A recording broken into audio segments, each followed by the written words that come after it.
Bismillahirrahmanirrahim. Assalamualaikum warahmatullahi wabarakatuh.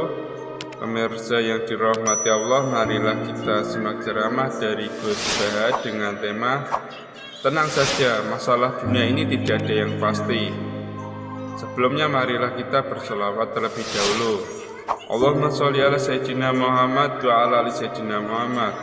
Selamat menyaksikan bahwa keseharian Anda ini sudah Islami. Saat Anda tidak bisa melakukan apa saja. Saya sering ada jenazah, biasanya kalau tetangga meninggal saya sering disuruh ngelepas. Saya bilang orang ini baik, karena sering ngelamun di rumah, sering nganggur di rumah. Ditanya sama anaknya, kenapa Gus nganggur baik? Ya kalau dia nganggur artinya juga nggak berbuat sesuatu yang maksiat kan? Ya kan, orang nganggur di rumahnya ya tidak bunuh orang, tidak maling, tidak korupsi, ya namanya nganggur di rumah. Lah cuma istri cara pandang nganggur gak menghasilkan uang gitu. Tapi juga gak menghasilkan kriminal kan? Jadi sebenarnya Islam itu cara, makanya kalau sampai ngaji usul fikih itu ada kitab usul fikih namanya Lubul Usul, itu terkenal sekali di pesantren itu. Itu kalau ngapresiasi keseharian itu luar biasa. Izma min mubahin illa wa yatahaqqaqu bihi tarku haramimma. Karena keseharian yang mubah saat Anda lakukan itu ada kehebatan yang luar biasa, yaitu meninggalkan haram. Makanya dulu banyak orang-orang alim ketemu temannya itu guyon sampai semalaman. Itu biasanya yang semangat Islam itu kiai kok udah tahajud, kiai kok udah witir. Orang yang sedang mapan uangnya banyak, malam itu udah kelayaban itu sudah luar biasa. Melawan nafsu supaya tidak maksiat itu sudah luar biasa. Supaya lupa guyon sama temannya semalaman sampai subuh. Gejolak-gejolokan kenang zaman miskin, zaman kuliah nggak jelas, zaman apa. Melihatnya jangan tarkut tahajud. Seperti ini meninggalkan tahajud, tapi meninggalnya ini talqul muharramat. Jadi kayak apa hebatnya? Sehingga Imam Ghazali punya riwayat yang agak unik. Hatta takuna ibadatu akhiri hadil ummah iku an-naum. Sehingga suatu saat ibadah terbaik umat ini itu tidur. Itu kan riwayat kontroversi. Ketika Imam Ghazali tanya, kenapa iya? Kenapa kamu mulai keluar dari rumah itu sudah banyak maksiat? Melihat perempuan yang enggak mahram, melihat fenomena. Tapi kalau kamu tidur itu enggak melihat apa-apa. Tapi juga kamu jangan menganggap tidur itu ibadah betul. Saatnya melakukan fardu ain malah masih tidur. Tapi itu sudut pandang yang menjadikan kita Islam itu gampang. Jadi saat Anda tidak bisa aktivitas apa-apa, misalnya ada beberapa orang yang lumpuh. Lumpuh itu memang enggak bisa Jumatan, enggak bisa ibadah, tapi dia juga enggak bisa maksiat. Tidur itu memang Anda saat itu tidak bisa tahajud, tidak bisa witir, tapi saat itu ada zina, tidak maling, tidak gosipkan orang, tidak bully orang, tidak menanamkan kebencian, tidak hasud. Sehingga tidur menurut Allah Ta'ala wa min ayatihi manamukum billaili apa?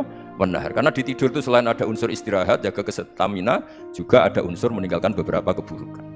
Nah saya mohon ibadah yang keseharian ini kita jaga. Supaya kita semua baca ayat itu fasih itu tertanam di hati. Allah itu siapa?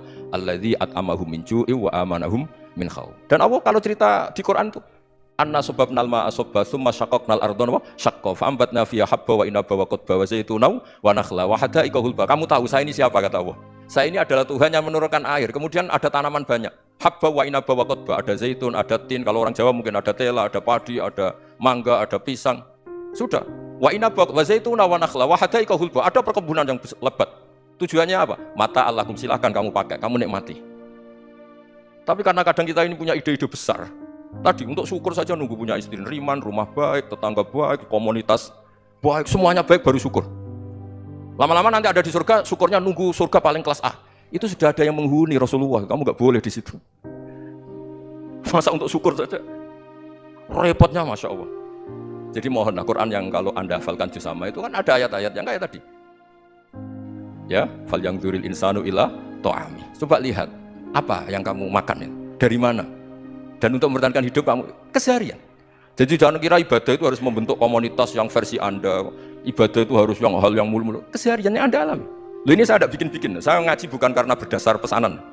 Itu ayat yang saya bacakan betul ada ayatnya kan. Fal yang dzuril insanu ila ta'ami. Anna sababnal ma'a sabba tsumma syaqqaqnal ardha syaqqa fa ambasna fiha habba wa inaba wa qadba wa zaituna wa nakhla wa hada'iqa ghulba. Tulisannya apa? Mata'al lakum, silakan kamu nikmati. Mata itu silakan kamu nikmati. Ya kayak sampean dikasih hidangan ya makan. Ya sudah makan, habis makan ya minum, habis itu ngantuk ya tidur. Ya sudah normal-normal saja. Kayak apa indahnya Islam? Tapi Anda mencari Islam yang gimana lagi? Nah itu yang diajarkan guru-guru kita, diajarkan sanad kita sampai Wali Songo, sampai Rasulullah SAW. Sebetulnya dalam banyak hal-hal yang keseharian itu lebih prinsip ketimbang ide kita tentang hal-hal besar. Saya beri contoh, Allah itu Tuhan yang Maha Kuasa, yang menguasai alam raya ini. Kadang-kadang menjelaskan dirinya itu hanya alladzi at'amahum min ju'. Saya ini Tuhan yang memberi makan kamu saat Anda lapar, saat kalian lapar. Jadi untuk beriman kepada Tuhan yang Maha Esa, kepada Allah, kamu yakin yang memberi makan kamu itu Tuhan.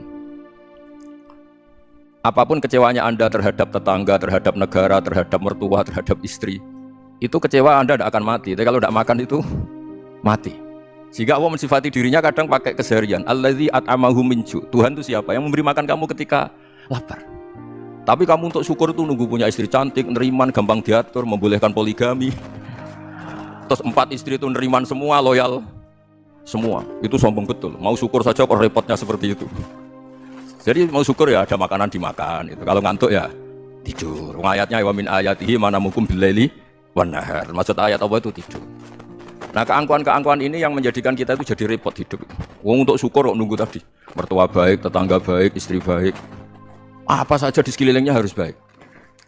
Nah keinginan berlebihan ini menjadikan kita lupa ada hal-hal yang paling kita butuhkan, yaitu oksigen. Kita boleh nempat di buminya Allah. Alladzi ja'ala lakumul ardo firasya. Bumi kamu tempati enak. Coba kalau gempa. Apa artinya istri 4 cantik semua kalau pas digoyang apa? Gempa. Apa artinya kamu jabat? Entah apa saja jabatannya. Kalau bumi likuifaksi, habis kamu. Kiai meskipun dai kondang umatnya jutaan, kalau likuifaksi di panggung hancur. Tapi nikmat-nikmat yang disebut Allah seperti kita kaji keseharian. Alladzi ja'ala lakumul ardo mahda. Allah itu yang menjadikan bumi dalulan yang mudah diinjak. Famshu fi mana biya silahkan pakai jalan-jalan. Jadi saya termasuk benar-benar kiai Jawa. Kalau kerennya kiai Nusantara atau kiai Indonesia lah. Diajari bapak saya Kiai Haji Nur Salim, diajari Mbah Maimun. Itu Islam itu keseharian. Karena ketika Anda memilih hal-hal yang serius, itu tujuan utamanya nyari ridhonya Allah. Dan ridhonya Allah bisa kamu dapatkan sesuatu yang pasti benar. Misalnya dalam sebuah hadis Sahih Muslim disebutkan innallaha la yardha 'anil 'abdi idza akalal akla fayahmadahu 'alaiha aw yashraba syarba fayahmadahu 'alaiha. Itu redaksinya inna itu sesungguhnya. La yardha juga pakai lam taukid, juga maknanya sesungguhnya. Sungguh-sungguh Allah sangat ridho ketika seorang hamba itu makan ketika sesuap nasi dia muji Allah, ketika minum seteguk nasi dia muji Allah. Itu kalau orang diridhoni Allah itu wali betul. Itu untuk jadi wali itu gampang. Kamu makan ridho, kamu ninjak buminya Allah ridho seneng, kamu hidup keseharian aman seneng. Nah ini supaya sampean kita semua ngaji betapa panduan Rasulullah untuk menggapai ridho Allah itu banyak yang keseharian sekali. Saking kesehariannya banyak dalam hadis dan itu sahih. Nabi menyebut hal-hal yang keseharian. Hatta matas alufi fimroatika. Kamu punya uang kemudian istri kamu bisa makan itu ibadah. Bahkan sebagian ibadah itu dicontohkan Nabi yang akhirnya diprotes sahabat. Yaitu wafi buti ahadikum sodakoh. Kamu menggauli istri kami itu ya sodakoh. Sampai sahabat bilang yang benar ya Rasulullah. Ayat ahaduna syahwatahu wa walahu ajrun. Masa urusan biologis, urusan syahwat kemudian dia dapat pahala. Nabi menjawab alai salawadu aha fi haramin akana alaihi wisrun. Bagaimana kalau dia meletakkan ke yang tidak benar itu kan dosa. Nah hal-hal seperti ini yang saya ingin teman-teman semua lah, semua. Saya juga agak ingin ngaji demi Anda juga agak ingin. Itu dosa sekali ngaji kok pesanan kelompok tertentu itu gak boleh. Islam itu untuk semua, jadi ya cuma karena di depan saya jenengan ya seakan-akan jenengan korbannya. Itu ada ilmunya dalam usul fikih itu. Jadi orang itu harus ngaji usul fikih. Nama yang disebut, mungkin Mas Sufyan masih ingat zaman ngaji usul fikih. Nama yang disebut itu tidak jaminan sebagai prioritas perintah. Jadi misalnya gini, kebetulan yang di depan Nabi itu Abu Dzar. Nabi ya bilang, ya Aba Dzarin ini uhibbuka misalnya, atau ya Mu'ad ini uhibbuka, atau ya Abu Hurairah ini uhibbuka misalnya. Banyaklah riwayat yang Nabi nyebut ya Aba Dzarin, ya Mu'ad, ya Abu Hurairah. Kemudian misalnya Nabi meneruskan khitab, ini uhibbuka, saya mencintai kamu, fakul dubur sholatin, atau sebagian riwayat disebut falatadaan dubura kulli sholatin, Allahumma inni ala dzikrika wa syukrika wa husni ibadatik. Saya mencintai kamu, siapa saja, Mu'ad bisa, Abu Dzar bisa siapa. Saya mencintai kamu, mohon kalau habis sholat kamu jangan lupa wiridan Allahumma a'inni ala dzikrika wa syukrika wa husni ibadatik. Ya Allah, tolong kami permudah supaya mudah ingat Engkau. Anda tidak bisa mentang-mentang, wong nama saya Parmin, nama saya Purnomo, itu yang diperintahkan Mu'ad misalnya. Jadi yang disebut satu, tapi khitab itu untuk siapa saja. Saya teruskan ya. Jadi saya mohon semua kita melakukan kebaikan itu, kalau dalam kaidah fikih disebut al-yakin la yuzalu bisyak. Banyak kebaikan yang kebenarannya itu 100%. Tidak punya efek samping ke pihak lain, ke kelompok lain, ke komunitas lain. Itu tadi misalnya Anda makan, Dan itu murah sekali, hanya butuh 1 piring. Setiap punyaan kamu muji Allah, setiap minum kamu muji Allah. Itu redaksinya Rasulullah SAW disebut Allah sangat ridho ketika seorang hamba makan, kemudian dia memuji Allah. Atau minum, kemudian dia muji Allah. Logikanya gampang, negara seperti ini yang kamu harapkan bentuknya kayak apa, mertua, ipar, komunitas, tetangga. Itu nyata terjadi itu kan belum pasti. Sementara yang mesti terjadi adalah kamu butuh makan, kalau tidak mati. Butuh minum, kalau tidak mati. Butuh bumi yang nyaman ditempati, kalau tidak kita juga mati. Sebab itu Allah kalau menyebut nikmatnya itu hal-hal yang keseharian. Alladzi at'amahum min ju'. Allah itu siapa? Allah itu yang menciptakan kamu bisa makan. Tidak berlebihan. Allah itu yang menciptakan kondisi sosial itu ideal. Zaman Nabi itu ya ada orang munafik. Orang-orang pilihan Allah itu juga diuji orang sekelilingnya yang macam-macam. Semua diuji sesuai konteks zaman dan waktu. Nah, tapi ada ibadah-ibadah yang selalu disarankan Nabi. Sampai Nabi itu pernah ditanya, ayul Islam ya khairun ya Rasulullah, Islam terbaik itu gimana? Jawaban Nabi itu unik, it'amu to'am. Islam terbaik itu ya makan-makan, santai-santai. Ketika Allah menyebut beberapa kebaikan, falak tahamal aqobah, wa ma adrokan apa? Mal aqobah. Terusannya apa? Fakku rokobah. Terusannya apa? Au it'amun fi yaumin di masubah. Ya itu acara makan-makan itu juga Islam. Kenapa? Ya bayangkan kalau tidak ada makanan, kita mati kan? Kondisi sosial tidak ideal itu Anda masih gak apa-apa, tapi kalau Anda tidak makan, Anda tidak minum, kamu punya istri cerewet masih bisa hidup, punya mertua cerewet masih bisa hidup, tapi kalau tidak makan bisa mati. Berarti penting mana istri sama makan? Penting mana? Makan. Semoga istri Anda dengar, nanti kamu disuruh makan tapi pulang deh. Itu kalau dibahasakan makan masih memahami, penting mana nasi 1 piring dengan istri. Nggak ada nasi mati, nggak ada istri belum mati, penting mana? Gak berani jawab kan? Nah, ternyata Anda ada garang kan di depan istri. Jadi saya mohonlah, mungkin Mas Sufyan Sauri tadi yang bisa bantulah teman-teman tuh ngaji yang keseharian saja. Karena kita nyari ridho Allah itu berdasar firman Allah, dan firman Allah itu menyebut keseharian tuh riang gampang.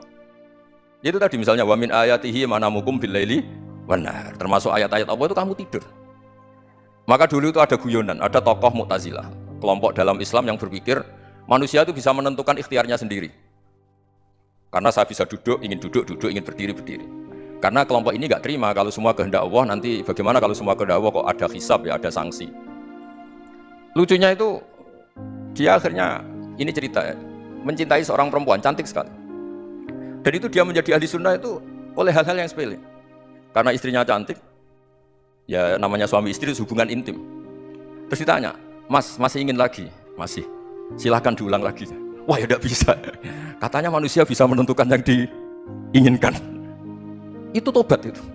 Itu nggak bisa ditobatkan Mas Sufyan Sauri. Orang cantik yang mudah nobatkan orang itu orang cantik. Segampang itu. Akhirnya kita tahu. Makanya kalau dalam kitab hikam itu disebut al-aqil mayakul madza yaf'alu wa hubi wal ghafil mayakul madza af'al. Orang yang punya akal karena sadar ini wilayah Allah, semua milik Tuhan. Itu dia tiap hari berpikir, besok Allah akan melakukan apa terhadap dunia ini. Kamu merencanakan sesuatu mau plesir ternyata gempa, mau wisata ke Rusia ternyata perang. Kamu tidak pernah tahu apa yang akan terjadi besok. Wa ma tadri nafsum madza taksibu ghadan. Tapi anda semua kita ini sering punya jadwal permanen. Makanya saya kalau diundang siapa saja, disana takdir. Yang jelas Gus ini acara penting. Ya masih acara penting nak pangeran ngersakno piye? Kowe ape dadi pangeran, kamu kok mau jadi Tuhan. Itu kadang ya kiai. Penting Gus acara ini jenengan harus memastikan bisa.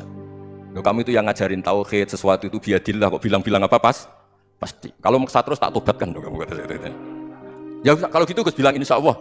Wah itu hati saya, fisik saya, roh saya sudah bilang insya Allah. Tidak usah kamu latih kata saya. Nah hal-hal tauhid keseharian itu gampang sebetulnya. Wal ghafil yaqulu madza af'al. Tapi orang yang lupa Allah dia setiap hari bilang besok apa? Kita bisa melakukan apa? Seakan-akan dia itu aktor, dia penting, dia subjek permanen dia. Padahal kita ini hanya objek kehendak Allah Subhanahu wa taala. Karena kita yakin sesuatu yang terjadi di alam raya ini kita tidak bisa apa-apa. Makanya saya sering ngaji, sering bilang saya, ketika Anda mensifati Allah, Dia yang menghidupkan. Sudah itu tanamkan, jika ketika kita mati, santai saja. Kenapa santai? Allah punya cara menghidupkan kita. Zaman kita hidup juga gak tahu caranya ngelola jantung, ngelola paru-paru. Kamu juga gak tahu ngelola oksigen yang tidak beracun, tidak mengandung polusi. Tahu-tahu hidup. Gak ingin tua ya tahu-tahu tua, gak ingin mati tahu-tahu mati. Selama ini kita hidup juga gak tahu apa sebetulnya. Hanya gaya tok, punya jadwal, punya planning. Kalau kamu bisa menentukan pilihan Anda, pasti Anda istrinya cantik, 4 neriman semua, qanaah semua. Nyatanya enggak kan? Ada 1 jelek, cerewet. Wah itu kan, nyatanya enggak bisa apa-apa Anda kan? dan kamu bawa mati lagi. Itu kan istri Anda juga gitu, punya keinginan punya suami yang ganteng, yang jabat, yang riman, yang enggak poligami. Ya tidak kesampaian juga. Kalau kita ngitung tingkat kegagalan kita itu gagal terus. Ya kan? Nah, terus ingat Allah, madza yaf'alu wa bi. Orang yang punya akal selalu berpikir Allah itu menghendaki apa terhadap saya. Dengan sama-sama orang itu. Melihat orang yang serius, itu kata Anda itu pemikir berat, serius. Senang punya tokoh yang merengut karena kamu anggap serius. Tapi sebagian orang anggap orang yang serius itu wong merengut, wong masam, wong muka kok ditekuk. Jadi sama itu hati ya muqallibal qulub tsabbit qalbi ala dini, karena kita enggak tahu cara berpikir kita tentang orang lain, tentang sekeliling kita. Misalnya kita orang baik yang jenis ngurmat fakir miskin. Ada orang bangun masjid mewah itu janggal. Apa artinya masjid mewah kalau banyak orang kelaparan? Tapi kalau yang jenis pendidikan apa artinya masjid mewah kalau tidak bisa ngaji?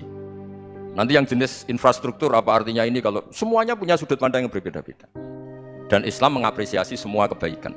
Tapi katakan semua kebaikan itu adalah kehendak Allah Subhanahu wa taala. Karena apapun baik Anda itu pakai fasilitas yang diberikan oleh Allah Subhanahu wa taala. Sehingga ini yang disebut qulillah tsumma darhum fi khawdihim yal'ab. Bahwa pada akhirnya ada jihad, ada perang. Itu dulu memang perang, bukan membunuh. Beda. Dulu kita dijajah Belanda ya perang, dan itu normal karena kita dijajah. Jadi ketika orang lain ingin baik sama kita, wa in ahaddu minal musyrikin astajaruka ya fajirhu hatta yasma'a kalam Allah. Kalau mereka ingin baik ya kita baik.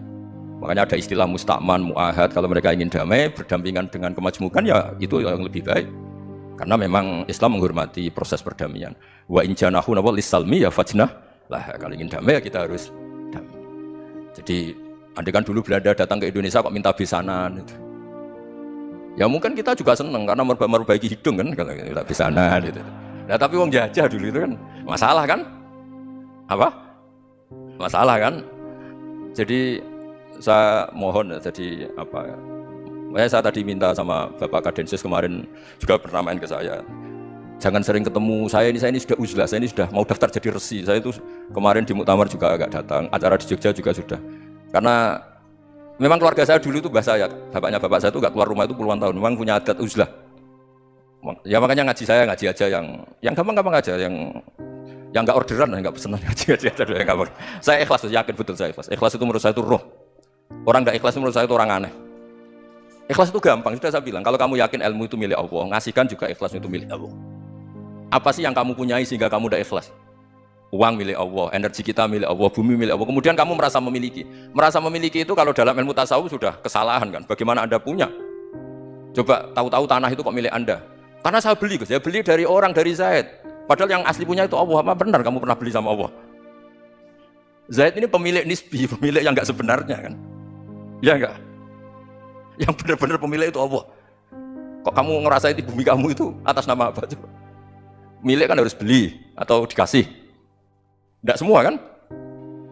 Nah, makanya terfamsu fi manaqibiha, dan Allah menyebutnya, sudah saya ini yang menciptakan bumi. Waladzi ja'ala lakumul arda dalulan. Dan Allah menyebutnya sederhana, famsu fi manaqibiha, silakan jalan-jalan. Terusannya apa? Wa kulu mirizki, silakan makan-makan. Jadi Islam itu yes.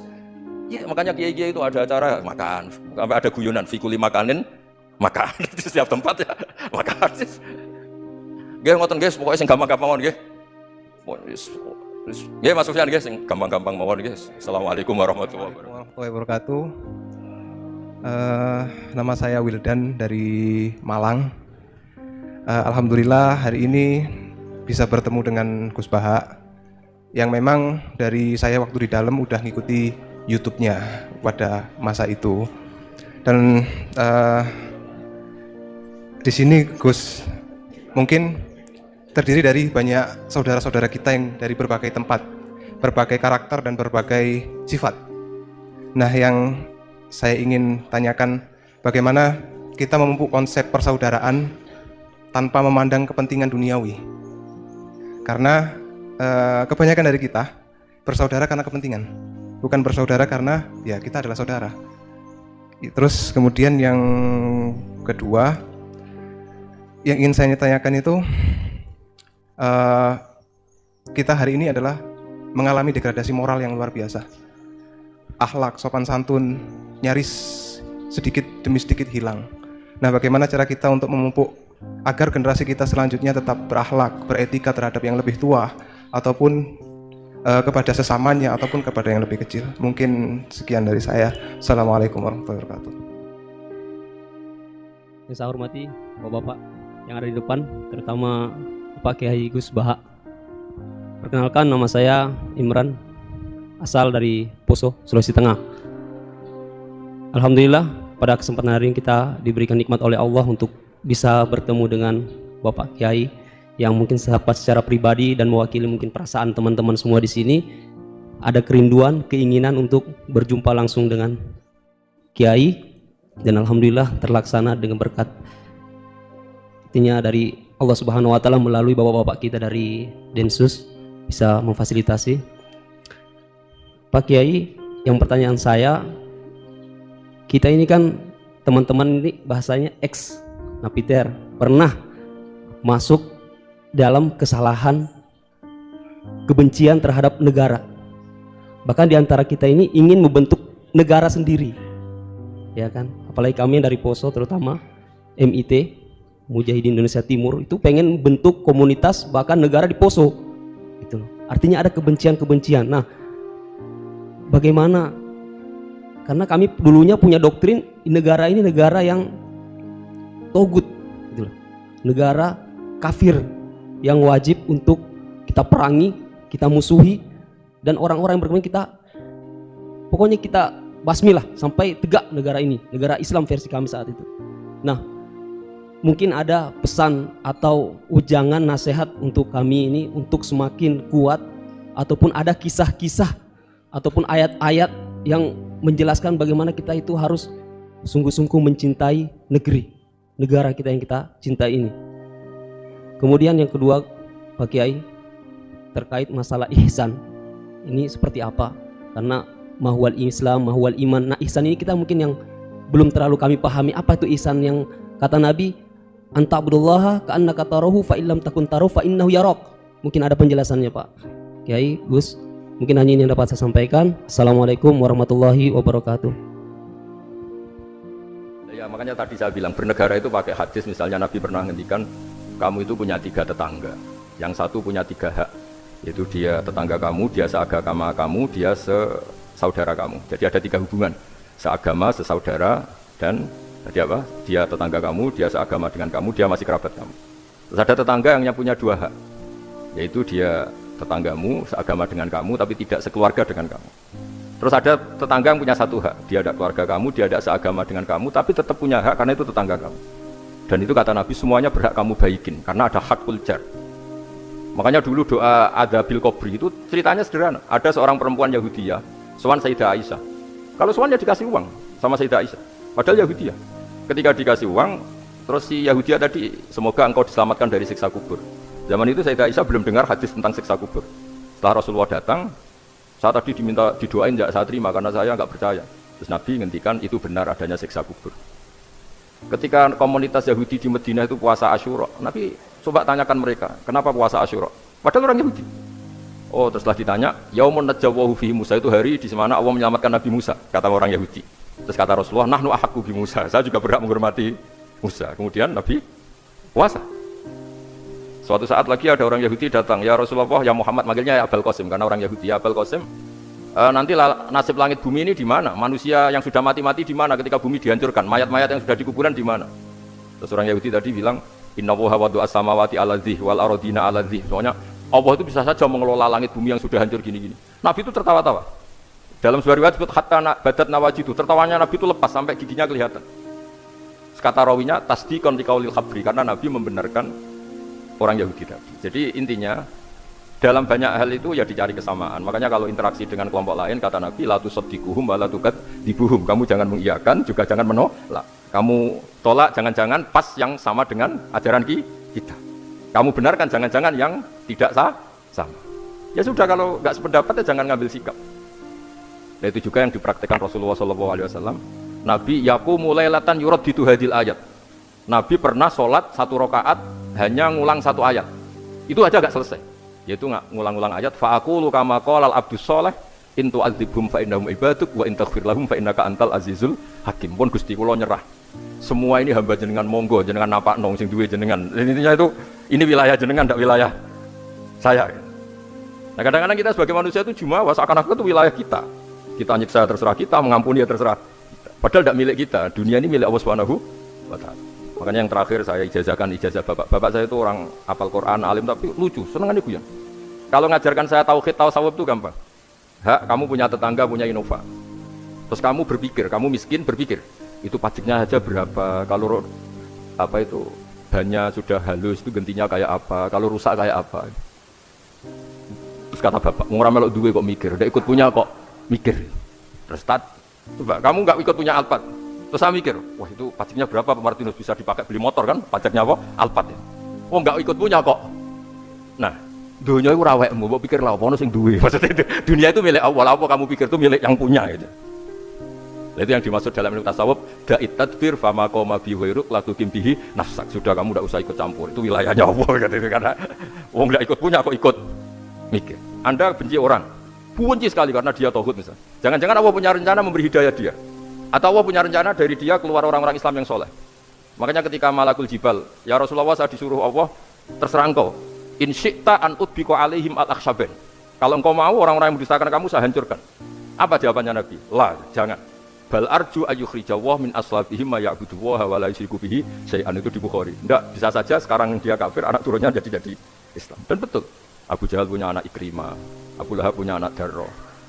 Walid itu musuh besarnya Nabi, punya anak Khalid.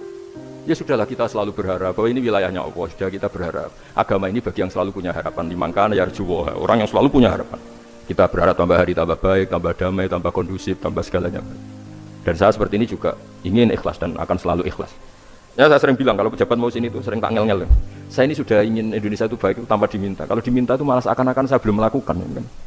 Sudah saya lakukan kok baru diminta. Karena ini wilayah kita semua, artinya ingin baik itu keinginan kita semua. Status kita.